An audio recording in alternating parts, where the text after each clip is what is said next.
This video will cover one of the several factors that decrease the metabolism, as covered in the chapter Excess Sugar and Refined Carbohydrates in the book The Power of Your Metabolism by Frank Suarez.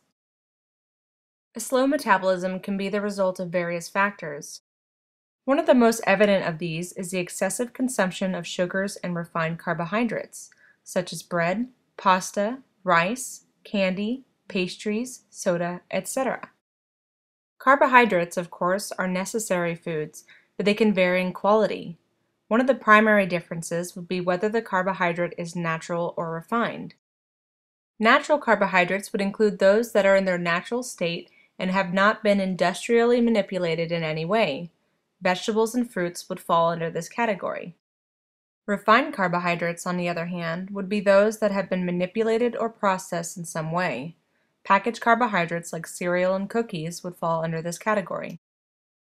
As a side note, it's important to know that some natural carbohydrates, such as fruits, are also high in sugar, also known as fructose. Excess consumption of fructose can also turn into fat. Some examples of fruits that are high in fructose include bananas, mangoes, and pineapple. There are some fruits, however, that aren't excessively sweet, such as apples and strawberries, both of which would help a person slim down. When carbohydrates are industrially processed, they tend to lose a great part of their nutritional value, and thus become foods that can easily make one gain weight. For example, the most nutritious part of wheat is the germ, where all of the vitamins and minerals are stored. The germ is typically extracted from the wheat during the industrial process, and what we end up consuming is only the starch, or simple sugar, of the wheat. An important fact to note is that more than 85% of diabetics are overweight, and they are overweight because their glucose, or blood sugar levels, are too high. A high amount of glucose will force the body to create body fat. For example, when you eat a donut, which is mostly just wheat flour and sugar, the body quickly turns that donut into a large amount of glucose in your blood, which then can cause weight gain. The reason for this is that when there's a high amount of glucose in your blood, the body will then produce a hormone called insulin in an effort to reduce the amount of glucose. Ultimately, insulin is the hormone responsible for storing this glucose as fat in your body.